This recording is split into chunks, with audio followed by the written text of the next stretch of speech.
الحمد لله نحمده ونستعينه ونستغفره ونؤمن به ونتوكل عليه ونعوذ بالله من شرور أنفسنا ومن سيئات أعمالنا من يهده الله فلا مضل له ومن يضلل فلا هادي له ونشهد أن لا إله إلا الله ونشهد أن محمدا عبده ورسوله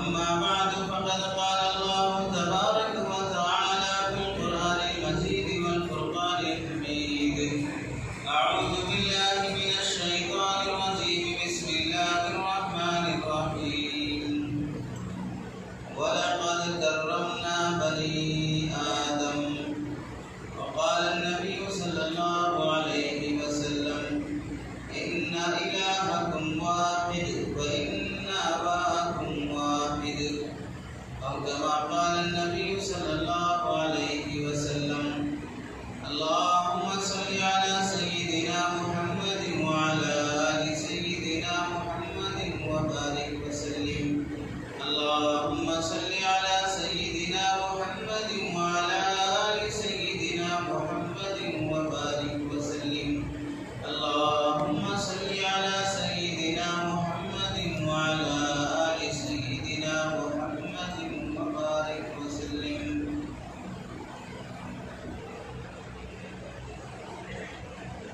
میرے محترم عزیزوں بزرگوں اور دوستوں،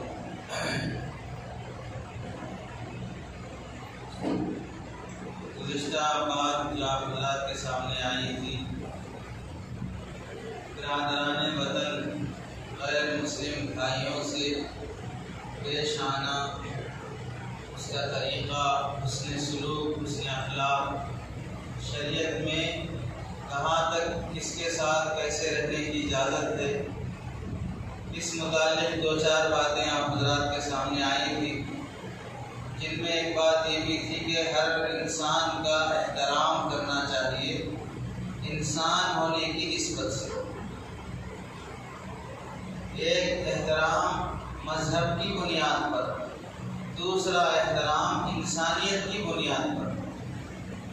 جو بھی انسان ہے اس کی عزت دی جائے گی، اسے ریسپیکٹ دیا جائے گا، اسے انسلٹ نہیں کیا جائے گا، اس کی بے احترامی نہیں کی جائے گی۔ دوسری بات، غیر مسلم ہمارا رشتہ دار ہے تو اس کے ساتھ بھی رشتے نبھائے جائیں گے۔ رشتہ داروں کے ساتھ اخلاق سے پیش آنا، رشتہ داروں کو دعوت دینا، رشتہ داروں کی مدد کرنا، رشتہ داروں کے دکھ درد میں شریک ہونا، یہ سب رشتہ دار چاہے مسلمان ہوں چاہے غیر مسلم ہوں، سب کے ساتھ رشتہ نبھانا چاہیے۔ غیر مسلم بھائی ہے، دوست ہے، غیر مسلم چاچا ہے، بھتیجا ہے، بھانجا ہے، خالو ہے، کوئی بھی ہے، سب کے ساتھ ایک اپنے مسلمان خالو، چاچا، ماموں کے ساتھ جیسے پیش آتے ہیں ویسے ہی ان کے ساتھ پیش آنا چاہیے۔ تیسری بات یہ آئی تھی کہ غیر مسلم اگر ہمارا پڑوسی ہے، پڑوسی دو طرح کا ہے، ایک پرماننٹ ہوتا ہے، ایک ٹیمپروری ہوتا ہے۔ ہمارے گھر میں، گلی میں، گھر کے بازو رہنے والا پڑوسی، اس نے اپنا گھر بنا لیا ہے، ہمیشہ اس کے ساتھ اخلاق سے پیش آنا۔ ایک مسلمان پڑوسی کے جو حقوق ہیں وہی حقوق غیر مسلم پڑوسی کے ہیں۔ مسلمان پیٹ بھر کر کھائے اور غیر اس کا پڑوسی، چاہے وہ غیر ہی کیوں نہ ہو، بھوکا سو رہا ہے، تو پھر اللہ کے نبی فرماتے ہیں یہ کبھی کامل مسلمان نہیں ہو سکتا، یہ سچا مسلمان نہیں ہو سکتا۔ پڑوسی کا حق ادا کرنا پڑوسی ہونے کی بنیاد پر، مذہب کی بنیاد پر نہیں۔ رشتہ دار کا حق ادا کرنا رشتے کی بنیاد پر، مذہب کی بنیاد پر نہیں۔ ایسے ہی بات آئی تھی کہ وعدہ پورا کرنا، جس سے بھی وعدہ کیے ہوں وعدہ پورا کیا جائے گا۔ وعدے کا لحاظ کر کے مسلمان سے وعدہ کیے ہیں تو پورا کر رہے ہیں، غیر مسلم سے وعدہ کیے ہیں تو دھوکہ دے رہے ہیں، اس کی شریعت میں ہرگز اجازت نہیں۔ وعدہ پورا کرنا وعدے کی نسبت سے ہے، اس نسبت سے نہیں ہے کہ تم کس سے وعدہ کیے ہو، یہ دیکھو وہ مسلمان ہے تو پورا کرو، غیر مسلم ہے تو ضرورت نہیں ہے۔ شریعت میں ہرگز ایسی تعلیم نہیں ہے۔ یہ گھنا حرکتیں ہیں کہ غیر مسلم سے وعدہ کیا جائے اور وعدہ خلافی کی جائے. وعدہ کیا ہے؟ قرضہ فلاں ٹائم پہ دینے کا وعدہ کیے ہیں, یا اس کا مال فلاں ٹائم پہ لوٹانے کا وعدہ کیے ہیں. اس نے اگر آپ کو کوئی کانٹریکٹ دے کے رکھا ہے کہ گھر بنانا ہے یا فلاں کام, اس کا صوفہ سیٹ بنانا ہے, اس کا کوئی ڈریسنگ ٹیبل ڈائننگ ٹیبل بنانا ہے, اس کا آپ وعدہ لے کے رکھے ہیں فلاں تاریخ تک پہنچا دیں گے, اس تاریخ تک آپ کو پہنچانا ضروری ہے. وعدہ خلافی کرنے پر اللہ کے نبی صلی اللہ علیہ وسلم نے نفاق کی علامت شمار کیا ہے. منافق ہے وہ آدمی, منافق ہے وہ آدمی جو وعدہ توڑ دیتا ہے. اب کس کا وعدہ؟ چاہے مسلمان کا وعدہ توڑتا ہو, چاہے غیر مسلم کا وعدہ توڑتا ہو, وعدہ توڑنے کی اجازت نہیں ہے. ایسے ہی غیر مسلم بھائیوں کے ساتھ پیش آنے کے سلسلے میں یہ بات بھی ہے کہ غیر مسلم کو سلام کرنے کا حکم. ہمارا دوست ہے, ہم جس آفس میں کام کرتے ہیں, جس کمپنی میں کام کرتے ہیں, یا جس محلے میں رہتے ہیں, وہ غیر مسلم بھائی کبھی ہمیں سلام کرتے ہیں اور کبھی ایسا موقع آتا ہے کہ ہم کو سلام کرنا پڑتا ہے. تو ایسے موقع پر کیا کیا جائے؟ تو ایسے موقع پر حکم یہی ہے کہ ایسے موقع پر علماء کی دو رائے ہے. پہلی رائے علماء کی یہ ہے کہ جس طرح مسلمان کو سلام کرنا جائز ہے, السلام علیکم ورحمۃ اللہ بولنا جائز ہے, ایسے ہی غیر مسلم کو بھی السلام علیکم ورحمۃ اللہ بولنا جائز ہے. حضرت ابراہیم علیہ السلام نے اپنے والد جب وہ کافر تھے اور کفر پر ہی ان کا انتقال ہوا, سلام علیک ساستغفر لک ربی, سلام علیک آپ کو سلام ہے, میں آپ کے بارے میں اپنے پروردگار سے بخشش کی دعا مانگوں گا. حضرت ابراہیم غیر مسلم باپ کو سلام علیک کہہ رہے ہیں. اور پھر سلامتی سے مراد دنیا کی سلامتی, یہاں پر تمہارے جان مال کو نقصان نہیں پہنچایا جائے گا, تمہاری عزت کا, تمہاری مال دولت کا احترام کیا جائے گا, چوری نہیں کی جائے گی, تمہیں پریشان نہیں کیا جائے گا, ان سب چیزوں سے تم محفوظ رہو گے. ایسے ہی تمہارے حق میں دعا ہے کہ اللہ تعالیٰ بھی تمہیں آخرت میں سلامتی سے رکھے اور تمہیں ایمان کی دولت دے, تمہیں ہدایت دے. یہ ہم سلامتی کی دعا اس کے حق میں کر رہے ہوں. اس نسبت سے ایک رائے علماء کی یہ ہے کہ سلام کرنا جائز ہے. رہی یہ بات کہ اللہ کے نبی صلی اللہ علیہ وسلم نے منع فرمایا ہے غیر مسلم کو سلام کرنے سے, تو یہ علماء جواب دیتے ہیں کہ بعض شر پسند یہودی اللہ کے نبی کے پاس آتے, السلام علیکم کہنے کے بجائے السلام علیکم کہتے. السلام علیکم کا مطلب ہے تم پر سلامتی ہو, اور السلام علیکم کا مطلب ہے درمیان سے بیچ سے لام نکال کر السلام علیکم, اس کا مطلب ہے کہ تمہاری موت آ جائے. تو نعوذ باللہ بعض شر پسند یہودی, غلیظ عادت اور غلیظ فطرت کے یہودی نبی کے پاس آتے تو السلام علیکم کہتے. اللہ کے نبی نے جب ان کی شرارتوں کو دیکھا تو اللہ کے نبی بھی ان کے جواب میں صرف وعلیکم فرماتے, وعلیکم السلام نہیں, وعلیکم السلام بھی نہیں, صرف اتنا فرماتے وعلیکم, جو تم دعا دے رہے ہو وہی دعا تمہارے حق میں ہے. اس طرح اللہ کے نبی وعلیکم بس اتنا فرماتے تھے. بعض مرتبہ ایسا بھی ہوا کہ یہودی آئے اور یہی غلیظ عادت کے طور پہ السلام علیکم کہا اللہ کے نبی سے. اللہ کے نبی صلی اللہ علیہ وسلم وعلیکم کہہ کے خاموش ہو گئے. حضرت عائشہ رضی اللہ تعالیٰ عنہ گھر میں ہے, سنا یہودیوں کی یہ شرارت کہ میرے شوہر کے لیے موت کی دعا دے رہے ہیں,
کی شرارتوں کی وجہ سے اللہ کے نبی صلی اللہ علیہ وسلم نے ایسے فتنہ پرور لوگوں کو سلام کرنے سے منع فرمایا۔ اس واسطے عام جو غیر مسلم بھائی ہیں جو ایسے بدتمیزی نہیں کرتے ہیں انہیں سلام کرنے کی بعض علماء ان دلیلوں کی بنیاد پر اجازت دیتے ہیں، اور جمہور علماء کی رائے یہ ہے کہ چونکہ السلام علیکم ورحمۃ اللہ کا جو لفظ ہے یہ اسلام کے شعائر میں سے ہے، اور یہ دعا اس کو دی جاتی ہے جو نتیجتاً جنتی ہوتا ہے، اور یہ جنت کی دعا ہے۔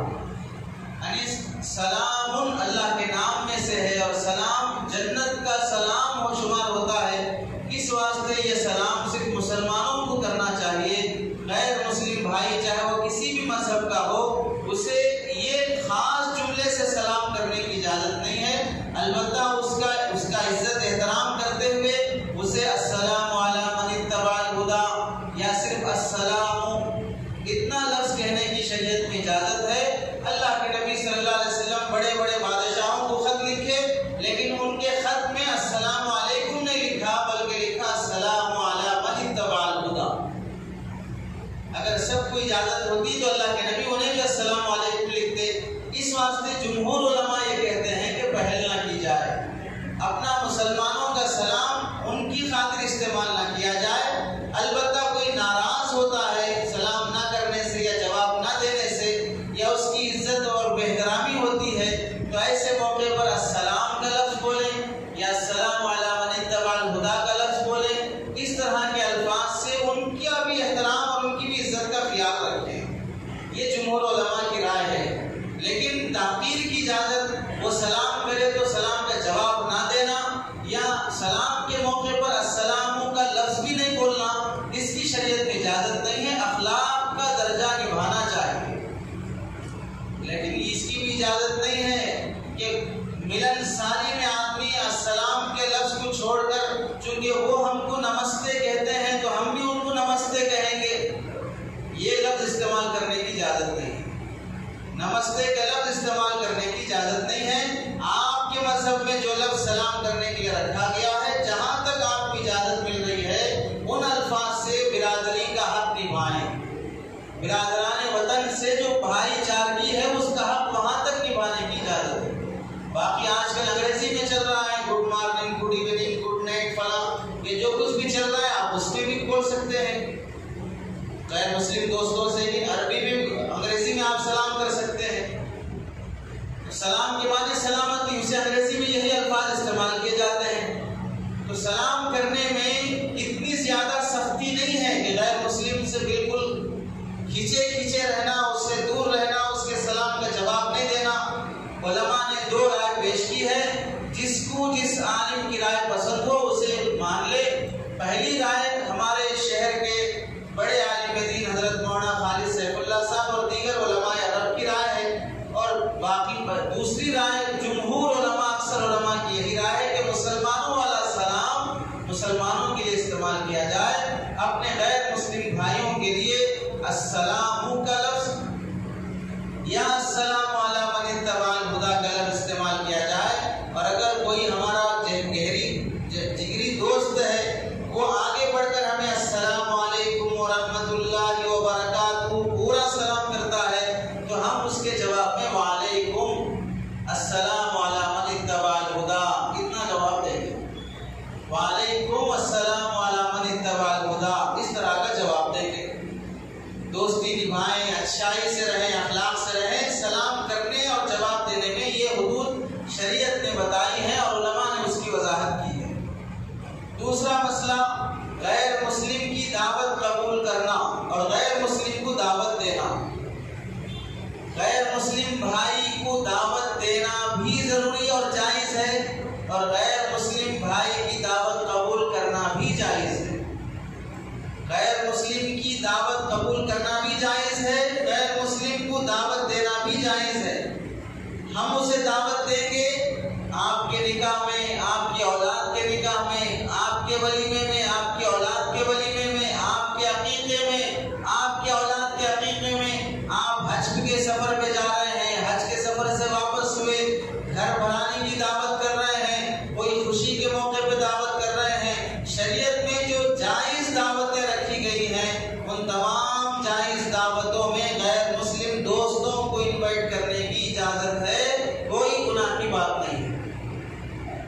آپ کا نکاح اگر مسجد میں ہو رہا ہے، مسجد میں آپ غیر مسلم دوستوں کو بلا سکتے ہیں۔ آپ کا ولیمے کا کھانا مسجد کے صحن میں ہو رہا ہے، آپ حلیم اور کوئی میٹھا کھلا رہے ہیں، غیر مسلم دوستوں کو آپ مسجد کے صحن میں بلا کر انہیں بھی بٹھا کے کھلا رہے ہیں۔ آپ افطار پارٹی کر رہے ہیں، مسجد میں کھانا کھلایا جا رہا ہے، افطار کا کھانا یا افطار کے بعد کا کھانا، غیر مسلم دوستوں کو آپ افطار کی دعوت میں، افطار پارٹی میں انوائٹ کریں، شریعت میں اس کی بالکل اجازت ہے، کوئی رکاوٹ نہیں۔ آپ کے محلے کا غیر مسلم، آپ کے آفس میں کام کرنے والا، آپ کا دوست، آپ کا دور سے تعلق رکھنے والا، بلکہ مسلمانوں کو چاہیے جو حماقت غیر مسلموں کو اپنے دعوتوں میں شریک نہ کرنے کی اب تک کرتے رہے، وہ حماقت سے توبہ کر لیں۔ کھلانا اسلام کے امتیازی خصوصیات میں سے ہے۔ اسلام کھلانے کا حکم کرتا ہے۔ اللہ نے اپنا تعارف سب سے پہلے جو کرایا، الحمدللہ رب العالمین، تمام تعریفیں اس اللہ کے لیے ہیں جو تمام عالموں کا پروردگار ہے۔ پروردگار کسے کہتے ہیں؟ پالن ہار، پالنے والا، وقت پر کھانا، وقت پر کپڑے، وقت پر ضرورت کی چیزیں دینے والا۔ اللہ اپنا تعارف دوسری صفات سے بھی کرا سکتے تھے، لیکن پہلی آیت قرآن مجید کی الحمدللہ رب العالمین، اللہ اپنا تعارف کھلانے پلانے دینے والے سے کرا رہا ہے۔ اور شریعت میں کھلانے کو بہت پسند کیا گیا۔ مدینہ اللہ کے نبی آنے کے بعد پہلا بیان اللہ کے نبی نے فرمایا، حضرت عبداللہ بن سلام رضی اللہ تعالیٰ عنہ کی روایت سے، افشوا السلام واطعموا الطعام وصلوا الارحام وصلوا بالناس والناس نیام۔ افشوا السلام، لوگوں خوب سلام کرو، ایک دوسرے سے اجنبیت ختم کرو، سلام کر کے ایک دوسرے سے دوستی تعلق بڑھاؤ۔ اطعموا الطعام، خوب لوگوں کو کھانا کھلاؤ، دعوتیں کرو۔ وصلوا الارحام، رشتہ داریاں نبھاؤ۔ تین کام سماج میں رہنے کے لیے، سماج میں اخلاق کے طور پر ایک انسان ایک سچا مسلمان بن کے رہنے کے لیے تین کام کرو۔ سلام عام کرو۔ بازو دکان والے سے کچھ سامان خریدنے کے لیے گئے، سیدھے پیسے دیے، سامان خرید کے لائے، دونوں مسلمان ہیں، نہ یہ اس کو سلام کرا نہ وہ اس کو سلام کر رہا۔ ہوٹل میں گئے چائے کے لیے، کھانے کے لیے، وہ ہوٹل والا بھی مسلمان، یہ بھی مسلمان، ڈائریکٹ پیسہ دے کے آرڈر کر رہے ہیں، سلام، ویٹر جو تمہیں لا کے دے رہا ہے وہ مسلمان ہے، وہ انسان ہے، اس کا حق بنتا ہے کہ تم اسے سلام کر کے اسے کچھ آرڈر کرتے، لیکن اسے ویٹر ہونے کی بنیاد پر، نوکر ہونے کی بنیاد پر اس کا سلام، اسے سلام تو دور کی بات، اس کے سلام کا جواب بھی نہیں دیتے۔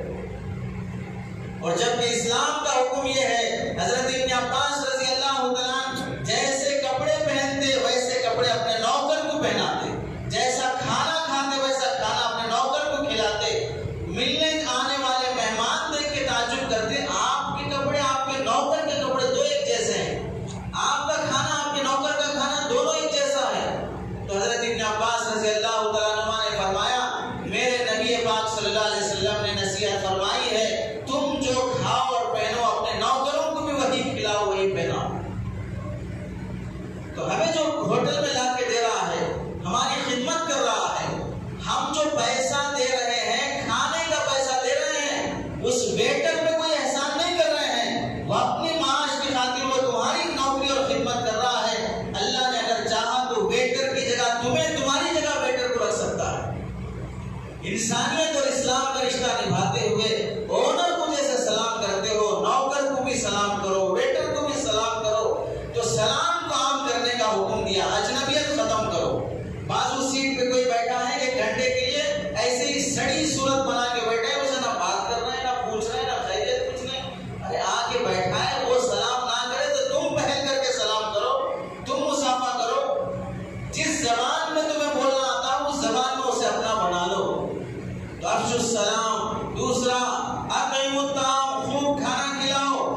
اللہ کے نبی بننے کے بعد پہلی دعوت جو لوگوں میں اسلام کی دعوت کا پیغام پہنچانے کے لیے اپنے گھر پر دعوت کی، اور اپنے رشتہ داروں میں سے 30 آدمیوں کو بلایا دعوت پر، کھانے کی دعوت پر، کھانے کھلایا۔ اس کے بعد جب سب کھانے سے فارغ ہو گئے، کھانا کھلانے کے بعد اللہ کے نبی نے اپنا پیغام رکھا۔ کہ اللہ نے مجھے نبی بنایا ہے، میں ایک خدا کی دعوت دیتا ہوں، تو وہ پیغام پہلا اللہ کے نبی صلی اللہ علیہ وسلم لوگوں کو کھانا کھلا کر پیش کیا، اور جو پہلی دعوت میں آ رہے ہیں سب کے سب غیر مسلم ہیں، سب کے سب غیر مسلم ہیں۔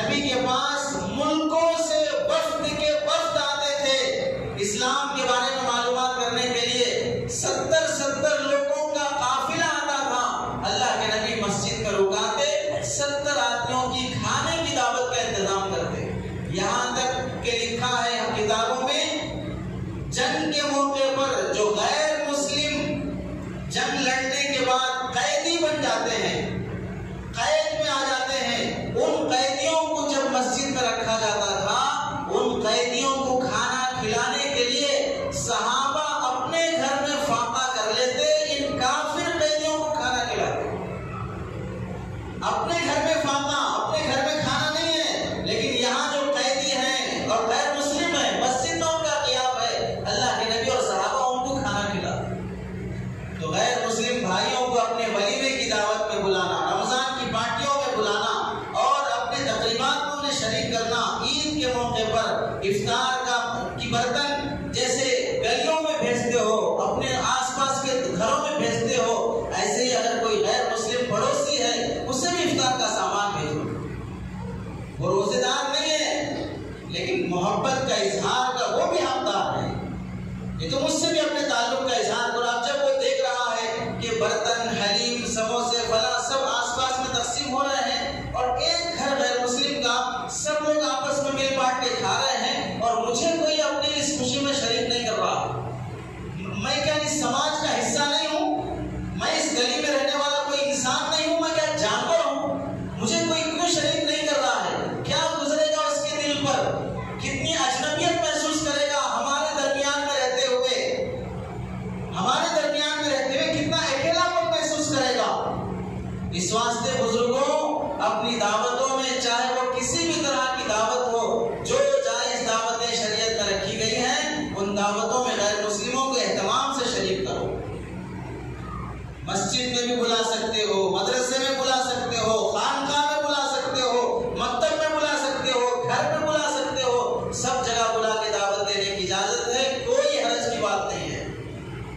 بعض لوگوں کو پریشانی ہوتی ہے کہ غیر مسلم و ناپاک ہوتے ہیں، انہیں مسجد میں کیسے بلا سکتے ہیں؟ غیر مسلم کو صرف اور صرف فَلَا تَدْخُلُوا الْمَسْجِدَ الْحَرَامَ بَعْدَ عَامِهِمْ هَذَا آیت کے تحت علماء نے متفقہ طور پہ فیصلہ کیا ہے مکہ مکرمہ، مدینہ منورہ، ان دو شہروں کے علاوہ باقی دنیا کی تمام مسجدیں، حتیٰ کہ بیت المقدس میں بھی غیر مسلم آ سکتا ہے، صرف مکے میں نہیں آ سکتا اور مدینے میں نہیں آ سکتا۔ یہ دو جگہ اللہ اور اس کے رسول نے محترم قرار دی ہیں، اس کے علاوہ ہر مسجد میں غیر مسلم آ سکتا ہے۔ جب مسجد بنانے کا وقت ہو، بنیاد ڈالنا ہو، دیواریں بنانا ہو، اس وقت میستری غیر مسلم ہو سکتا، پینٹ مارنے والا غیر مسلم آ سکتا ہے، پنکھے اور کرنٹ کا کام کرنے کے لیے غیر مسلم آ سکتا ہے، خالی کھانے کی دعوت کے ٹائم پر غیر مسلم نہیں آ سکتا۔ جبکہ مسجد کا حکم یہ ہے کہ جب سے مسجد کے لیے کوئی پلان الاٹ کر دیا جائے، خواہ اس پر در و دیوار نہ بنے تو بھی وہ مسجد ہے۔ مثال کے طور پر یہ دیواریں، یہ چھت سب یہاں سے ہٹ گئی، میدان ہی میدان ہے، پھر بھی یہ جگہ مسجد ہی کی رہے گی، اس کا حکم مسجد کا حکم رہے گا۔ مسجد در و دیوار کا نام نہیں ہے، مسجد اس زمین کا نام ہے۔ تو غیر مسلم کو مسجد میں بلانے میں کوئی حرج نہیں۔ جب سرکار صلی اللہ علیہ وسلم مسجد نبوی میں بلائے، اپنے دور میں مسجد نبوی میں بلا کے قیام فرمایا، تو ہماری مسجدوں میں غیر مسلم کیوں نہیں آ سکتا؟ رہی بات وہ ناپاک رہتے ہیں، ناپاکی اور پاکی کسے کہتے ہیں؟ آپ جمعہ کا غسل کر کے آئے ہیں تو آپ پاک ہو گئے۔ کیوں پاک ہو گئے؟ کیونکہ آپ نے پانی سے نہایا ہے، پانی سے نہانے پر آپ پاک ہو گئے، کیونکہ پانی میں پاک کرنے کی صفت ہے، جو بھی گندی چیز ہے پانی سے اسے پاک کر سکتے ہیں۔ آپ کا جسم گندا پانی سے پاک ہو گیا، اس کا جسم گندا وہ بھی پانی سے پاک ہو جائے گا۔ آپ نہائے تو پاک، وہ نہائے تو ناپاک۔ یہ کون سی عقل میں آنے والی بات ہے؟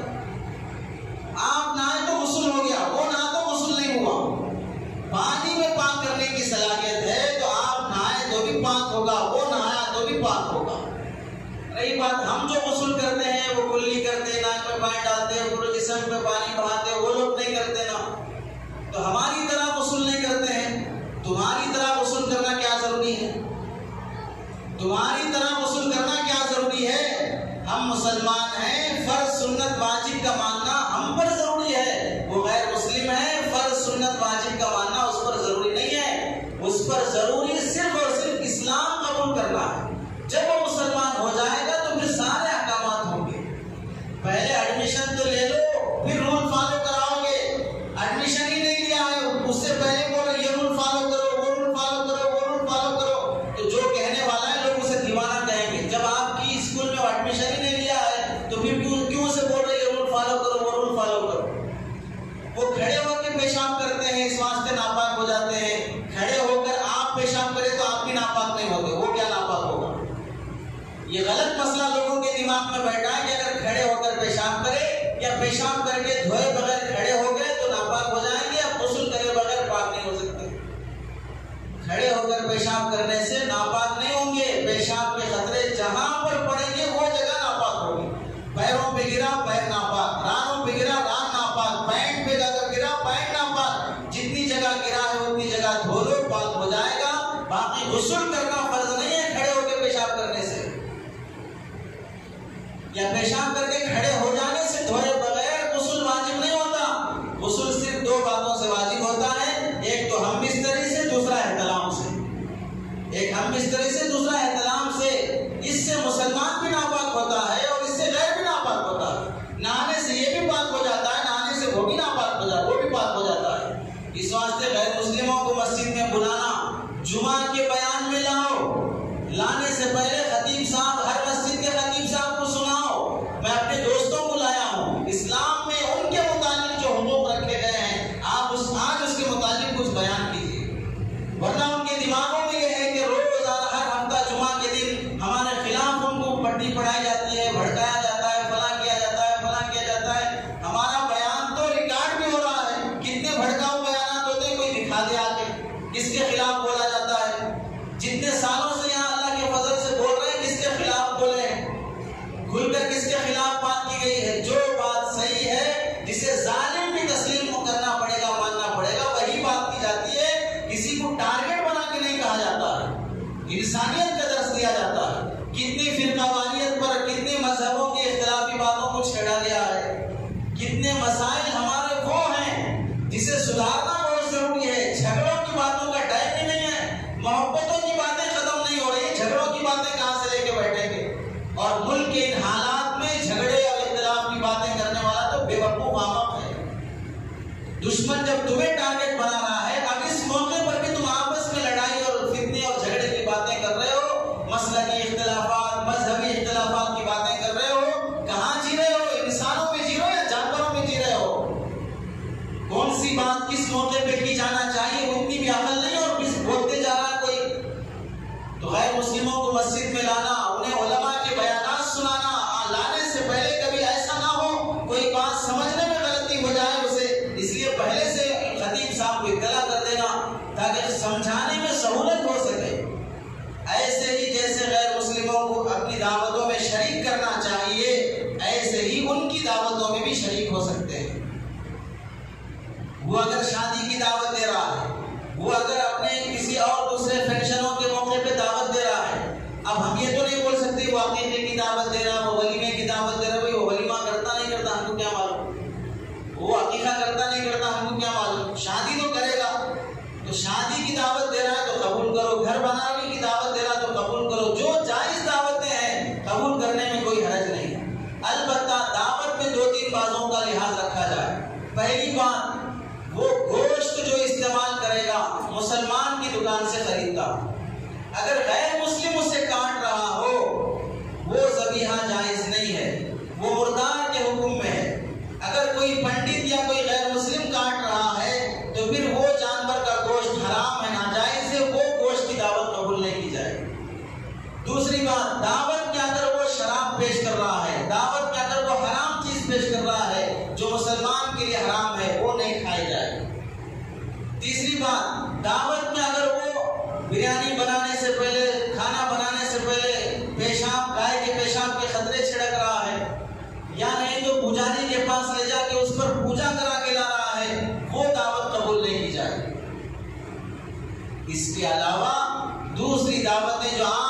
دوستانہ طور پہ آپ ہوٹل گئے، ہوٹل میں کھانا آرڈر کیے، سب مل کے کھائے، غیر مسلم دوست پیسے دے رہا ہے، کوئی حرج کی بات نہیں ہے۔ جیسے غیر مسلم کی ہوٹل پہ اڈلی وڑا کھاتے جا کے، بھائی اڈلی وڑا گھر پہ بلا کے کھلانا تو جا کے کھا سکتے، یہاں اڈلی وڑا کھاتے وقت کوئی سمجھ میں نہیں آتا بھائی کیسے کھاتے، غیر مسلموں کی دعوت کیسے قبول کرتے۔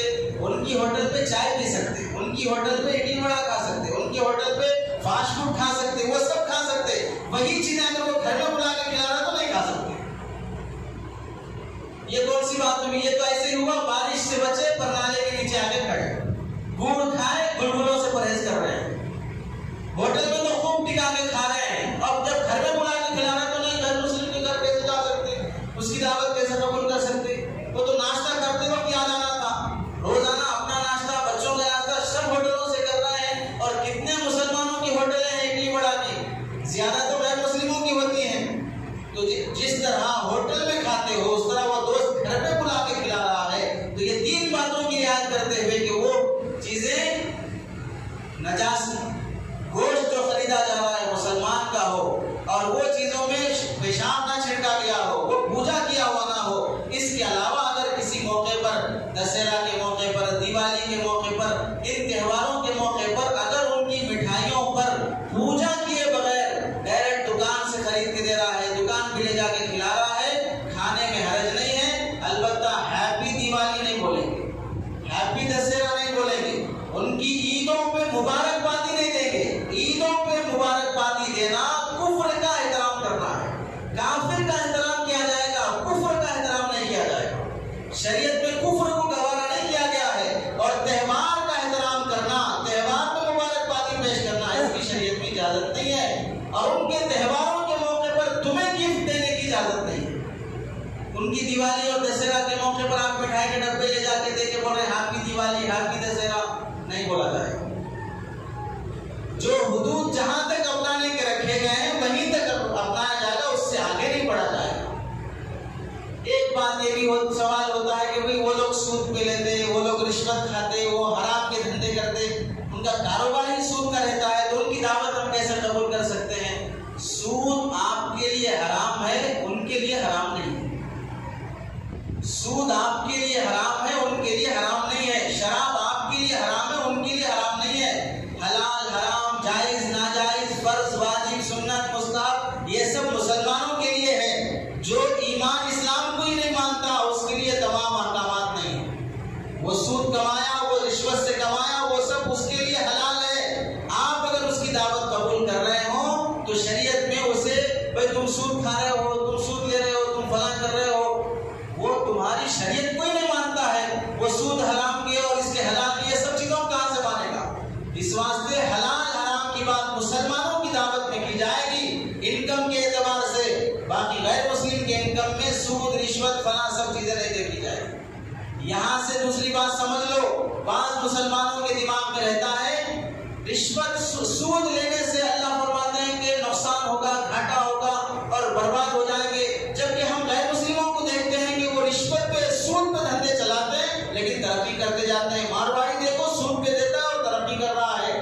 وجہ یہ ہے سود ہمارے لیے حرام ہے، اس واسطے ہم حرام کر لیں گے تو ڈوب جائیں گے، اس کے لیے حرام نہیں ہے، وہ حرام کر لے کے نہیں لے رہا ہے، اس واسطے لے رہا ہے تو آگے بڑھ رہا ہے۔ کیوں اس کے لیے حلال حرام نہیں ہے؟ وہ کافر ہے، وہ شریعت کو نہیں مانتا، اللہ رسول کو نہیں مانتا، تو پھر کوئی رول فالو بھی کرنا اس کے اوپر ضروری نہیں ہے۔ جیسے غیر مسلم کو بولو گے نماز پڑھو، غیر مسلم کو بولو گے زکات دو، غیر مسلم کو بولو گے حج کرنے چلو، تو جب فرائض نہیں بول سکتے تو پھر حرام چیزیں بھی نہیں بول سکتے۔ جب اسے فرائض نہیں بول سکتے تو حرام چیزیں بھی نہیں بول سکتے ہیں، کیونکہ وہ ان سب باتوں کا مکلف نہیں ہے۔ تو دوسری بات تھی غیر مسلم کو دعوت بھی دی جا سکتی ہے، غیر مسلم کی دعوت قبول بھی کی جا سکتی ہے۔ تیسری بات غیر مسلم کو تحفے ہدیے لینا دینا، ایک ہے کھلانا پلانا، دوسرا ہدیہ تحفہ لینا دینا۔ کبھی کوئی کپڑا ہدیہ دے دیے، کبھی کوئی پین ہدیہ دے دیے، کبھی جوتے چپل ہدیہ دے دیے، اپنے حساب حیثیت سے دوستوں میں ایک دوسرے کو، غیر مسلم ہو مسلمان ہو پڑوسی ہے، اپنی کمپنی میں جاب کر رہا ہے، ان کو ایک دوسرے کو ہدیہ لینا دینا، شریعت میں اس کی بھی اجازت ہے۔ وہ ہدیہ دے قبول کرو، آپ اس کو ہدیہ دو، دونوں شریعت میں اجازت ہے۔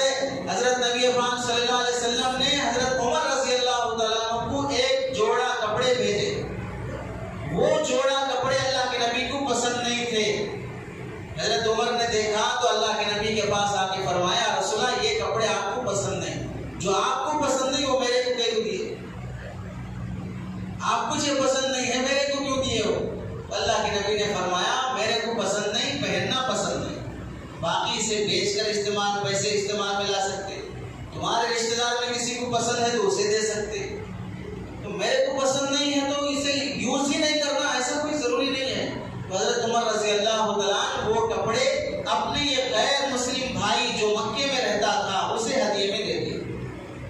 تو غیر مسلم کو ہدیہ دینا، یہاں تک لکھا ہے حدیثوں میں، بخاری کی حدیث ہے، مکہ میں گانے گانے والی عورت جب اس کی آواز خراب ہو گئی، اب اس کے گانے سننے والے نہیں رہے، مکے میں اب اس کا دکان اور اس کا کاروبار ٹھنڈا پڑ گیا، مدینہ آئی، کافر عورت ہے، گانے گایا کرتی تھی، اللہ کے نبی کے پاس آ کر کہنے لگی کہ محمد میرا بازار نہیں چل رہا ہے، دکان میری اب آواز لوگ پسند نہیں کر رہے، میں مجبور ہوں، گزارے کے لیے پریشان ہوں، میری مدد کرو۔ اللہ کے نبی صلی اللہ علیہ وسلم نے بھی دیا، صحابہ سے بھی فرمایا تم سے جو ہو سکتا ہے اس کا تعاون کرو۔ غیر مسلم ہے، گانے گا کے گزارا کرنے والی تھی، اللہ کے نبی اس کا بھی تعاون کر رہے ہیں۔ مکے میں قحط سالی پڑ گئی، لوگ مردار کھانے پہ مجبور ہو گئے، سڑکوں پہ پڑا ہوا خون چاٹنے پہ مجبور ہو گئے۔ ابو سفیان نے مکے مدینے کو خط لکھا، محمد مکے میں جو لوگ رہتے ہیں اگرچہ کہ تمہارے مذہب کے نہیں ہیں لیکن تمہارے رشتہ دار ہیں، تمہارے خاندان والے ہیں اور یہ فاطمے میں ہیں، تم ہماری مدد نہیں کر سکتے۔ کون خط لکھ رہا ہے؟ دشمن خط لکھ رہا ہے سرکار دو عالم صلی اللہ علیہ وسلم کو۔ اللہ کے نبی اس موقع پر صحابہ کو جمع کر کے، جبکہ مدینے میں فاقہ تھا، پریشانی تھی، صحابہ سے کہا کہ مکے والے ہمارے بھائی، ہمارے رشتہ دار ہیں، پریشان ہیں، پیسہ جمع کیا، 500 درہم جمع ہوئے، حضرت دحیہ کلبی کو بلایا اور کہا کہ لے جا کے ابو سفیان کو اور فلاں کو دے دو کہ وہ مکے والوں میں تقسیم کر دے۔ تو ایک دوسرے کی مجبوری میں ساتھ دینا، ایک دوسرے کو تحفہ لینا دینا۔ ایران کا بادشاہ، ہرقل روم کا بادشاہ اور دوسرے ملکوں کے غیر مسلم بادشاہوں نے اللہ کے نبی کو تحفے بھیجے، غیر مسلم ہیں، بڑے بھاری بھاری جوڑے جو بادشاہ پہننے کے ہوتے ہیں، وہ جوڑے اللہ کے نبی کو تحفے میں بادشاہوں نے بھیجے، اللہ کے نبی وہ تحفے قبول کیے۔ اور جب کوئی بادشاہوں کا قافلہ وزیر اور بادشاہ ملنے کے لیے آتا تھا، وہ بادشاہ نے جو جوڑے کپڑے ہدیے میں دیے تھے، شاہ کی بات، وہ پہن کے آتے تھے اور اس قافلے سے اللہ کے نبی ملاقات کرتے تھے۔ عام ٹائم میں پہننے کے کپڑے الگ، باہر سے کوئی بڑے لوگ آ رہے ہیں ان سے ملنے کے لیے پہننے کے کپڑے الگ اللہ کے نبی استعمال فرماتے تھے۔ تو غیر مسلم کا ہدیہ قبول کرنا، اسے ہدیہ دینا، دونوں چیزیں جائز ہیں، دینا چاہیے، دیتے رہنا چاہیے۔ عمرے سے آئے، زمزم دو، کھجور دو، شادی کے موقع پر کچھ اچھے جوڑے اپنے بھائی بہنوں کو بنا رہے ہو، اپنے پڑوس غیر مسلم ہو مجبور ہے اس سے بھی ایک جوڑا بنا دو۔ اس طرح دنیا ختم کرو۔ بندہ احسان کے تلے دبتا ہے، جب اس پہ احسان کرنے لگو گے تو پھر وہ تمہاری نفرتیں دلوں سے ختم ہو جائیں گی۔ آگے کا مسئلہ کہ جس طرح غیر مسلموں کی دعوتیں قبول کرنا جائز ہے، اسی طرح غیر مسلموں کے ساتھ قرضے کا معاملہ، قرضہ دینا بھی جائز، قرضہ لینا بھی جائز، لیکن دینے لینے میں وعدے کا لحاظ رکھنا، ٹائم کا لحاظ رکھنا، جس ٹائم پہ لیے اس ٹائم کا وعدہ کیا وہ وعدے پہ واپس کر دو۔ اللہ کے نبی صلی اللہ علیہ وسلم کے صحابہ میں سے ایک ابن ابی حضرت رضی اللہ تعالیٰ صحابی رسول، غیر مسلم یہودی کو 4 درہم قرضہ تھا، ٹائم آگے بڑھ گیا، نہیں دے سکے، پیسہ نہیں تھا، اللہ کے نبی کے پاس شکایت لے کے آیا، یا رسول اللہ تمہارا یہ صحابی پیسے 4 درہم دینا ہے، 4 روپیے اس زمانے کے، ٹائم ہو گیا نہیں دے رہا ہے، اللہ کے نبی بلائے، اس کے پیسے دے دو۔ رسول اللہ میرے پاس نہیں، اس کے پیسے دے دو، اب فی الوقت نہیں ہے، خیبر کو جا کے کام کر کے مزدوری کر کے لا کے دے دوں گا، اس کے پیسے دے دو۔ 3 بار اللہ کے نبی صلی اللہ علیہ وسلم ان کا جواب سنے بغیر توجہ دے، اس کے پیسے دے دو، 3 بار بول دیا اللہ کے نبی نے۔ وہ صحابی وہی کھڑے کھڑے، پگڑی باندھے تھے، لنگی باندھے تھے، پگڑی نکال کر اسے لنگی بنا لیا، لنگی کی چادر مارکیٹ میں لے جا کے 4 درہم میں بیچ کر فوراً لا کے قرض ادا کر دیا۔ یہی میرے پاس ہے، اس کے علاوہ کچھ میرے پاس نہیں ہے، جسم کا کپڑا بیچ کر لا کے اس کا زید بن سانہ یہودیوں کا عالم اللہ کے نبی کے پاس آیا، قرضے کی ضرورت ہو مجھ سے لے لیا کرو، دوں گا۔ ضرورت پیش آئی، قرضہ لے لیے اس سے، ٹائم فکس ہو گیا، فلاں مہینے میں فلاں تاریخ کو لوٹا دیں گے۔ ٹائم آنے سے 4 دن پہلے آ گیا، میرا پیسہ واپس کرو۔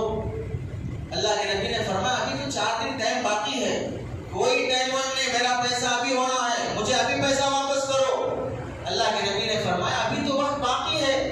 اس کے جواب میں وہ کہنے لگا محمد تم ایسے، تمہارے باپ دادا ایسے، تمہارا خاندان جیسا، تمہارے فلاں ایسے، تم پیسے لے کے واپس نہیں کرتے، تمہارے یہ ایسے، خاندان کو گنانا شروع کر دیا۔ اللہ کے نبی سنتے رہے، خاموش رہے۔ حضرت عمر بازو کھڑے تھے، غصہ آیا اور تلوار نکال کر اللہ کے نبی سے فرمایا یا رسول اللہ حکم ہو گردن اڑا دو اس کی، کیسی باتیں کر رہا ہے۔ حضرت عمر رضی اللہ عنہ سے اللہ کے نبی نے فرمایا عمر ایسی بات مت کرو، تمہیں چاہیے تھا کہ اس سے کہتے بھائی سلیقے سے پوچھ لو، اور مجھے کہنا چاہیے تھا کہ یا رسول اللہ دے دیجیے اس کے پیسے۔ یہ تلوار چلانے کی بات تمہیں نہیں کرنا چاہیے تھا۔ اور پھر فرمایا عمر جاؤ، جا کر ان کا پیسہ لا کے واپس کرو، اور تم اسے جو ڈرائے ہو تلوار لے کر گردن اڑا دوں گا، اس کے بدلے میں 65 کلو گیہوں زائد واپس لا کر دو، 65 کلو گیہوں واپس لا کر دو۔ تو قرضہ اللہ کے نبی صلی اللہ علیہ وسلم نے وعدے کا لحاظ کرتے وقت پر واپس کیا۔ تو غیر مسلموں کے ساتھ ہمارے تعلقات ہوں، وقت پر انہیں وعدہ نبھائیں، قرضہ نبھائیں۔ یہ ایسے اخلاق اور معاملات ہوتے جس کی بنیاد پر نفرتیں ختم ہو گئی۔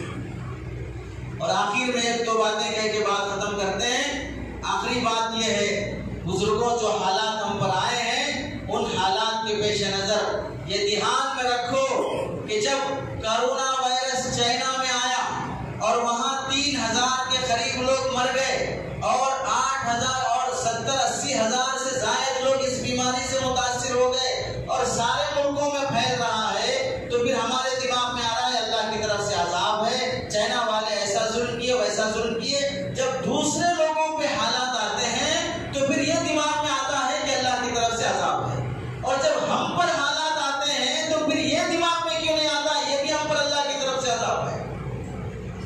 جو ہندوستان میں کالا قانون نافذ ہونے کو چل رہا ہے اور دلی میں 4-5 دنوں سے جو قتل ہو رہا ہے 30 سے زائد، یہ تو اخباری بیان ہے، 30 سے زائد 38 کے قریب لوگ مر گئے، اخباری بیان ہے، ورنہ حقیقت میں کتنے مرے اللہ بہتر جانتے ہیں۔ 200-300 لوگ زخمی ہو گئے، گھر جلا دیے گئے، دکانیں جلا دی گئی، سر کے 4 ٹکڑے کر دیے گئے، مسجدوں کو جلایا گیا، میناروں کی بےحرمتی کی گئی۔ یہ سب وہاں کی غلیظ فورس کے ساتھ مل کے کیا جا رہا ہے، حکومتوں کی تعاون سے کیا جا رہا ہے۔ یہ سب آنکھوں سے دیکھ رہے ہو، واٹس ایپوں پہ یوٹیوب پہ دیکھ رہے ہو، یہ سب ہونے کے بعد بھی دماغ میں نہیں آ رہا کہ اللہ کی طرف سے عذاب ہے۔ ایسے حالات میں ہمیں کرنا کیا چاہیے؟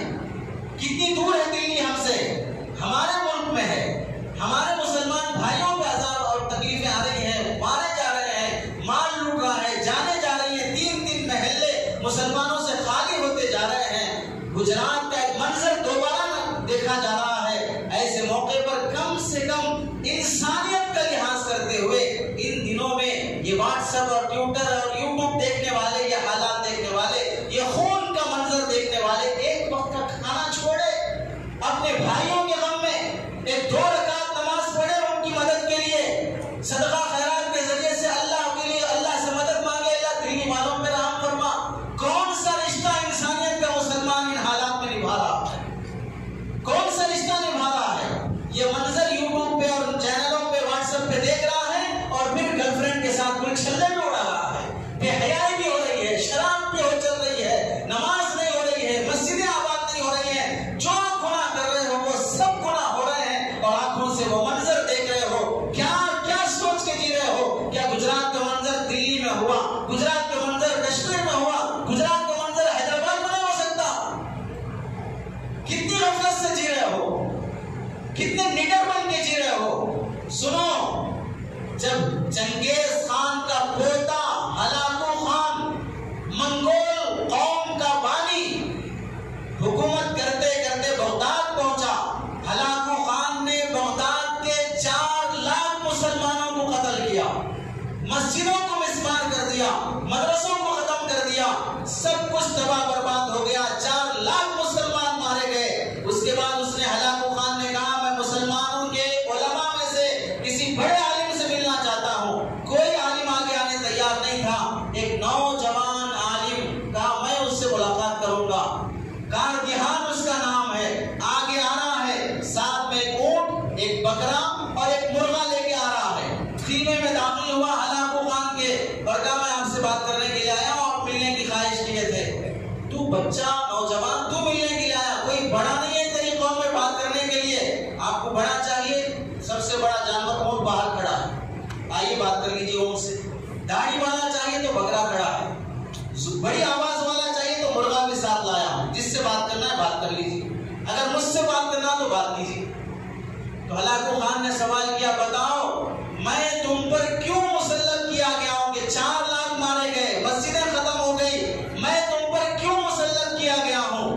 نوجوان نے کہا ہمارے گناہوں نے تمہیں کھینچ کے لایا، ہمارے گناہوں نے تمہیں کھینچ کے لایا ہے، ہماری ناشکری نے، نافرمانی نے تمہیں ہم پر مسلط کیا ہے، اب بتاؤ مجھے کون ہرا سکتا ہے؟ تو نوجوان عالم کہنے لگا ہماری توبہ تمہیں ہرا دے گی، ہماری توبہ تمہیں ہرا دے گی، ہماری اللہ کی فرما برداری تمہیں ہرا دے گی، کسی فورس اور فوج کی ضرورت نہیں ہے۔ جب مسلمان توبہ کرنے لگے اور اللہ کی نعمتوں کا شکر ادا کرنا شروع کر دیں پھر تمہیں کسی کے ہرانے کے لیے فوج کی ضرورت نہیں پڑے گی، اللہ کا عذاب بھی تمہیں مار دے گا۔ تو ان حالات میں ہماری کیا ذمہ داری بنتی ہے؟ اب جلسے جلوس بیانات بہت ہو چکے، بہت سن چکے، اب عمل کرنے کا، کام کا ٹائم آیا ہے۔ اب ہاتھ جوڑ کے آپ سے کہتے ہیں محلہ وائز کمیٹی بناؤ، مسلمان، دلت، عیسائی، یہودی اور سکھ سب کو لے کر محلہ وائز کمیٹی بناؤ۔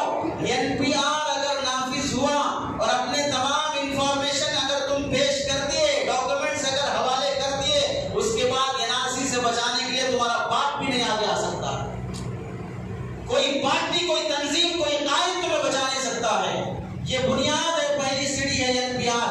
اگر یہاں بھی نہیں جاگے، اگر اب بھی شعور بیدار نہیں ہوا، کام کے میدان میں آگے آنے اور کھڑے ہونے تیار نہیں ہوئے، کمیٹی بنا کر گھر گھر پہنچ کر تمام محلے میں ہر مذہب والے کو سمجھا کر ساتھ نہیں لیے اور NPR میں اگر اپنے انفارمیشن پیش کر دیے تو آگے کا جو آسام کا ماحول دیکھا جا رہا ہے، 600 سے زائد مرد الگ، ماں الگ، چھوٹے معصوم بچے الگ، ایک روم میں 60 آدمی، 200 آدمی، 200 آدمیوں کے لیے 2 بیت الخلا۔ کبھی دیکھو منظر کیا چل رہا ہے، پھر ان حالات سے کوئی نہیں بچا سکتا۔ اس واسطے وقت ہے اتحاد کا، مل کے کام کرنے کا۔ جاگو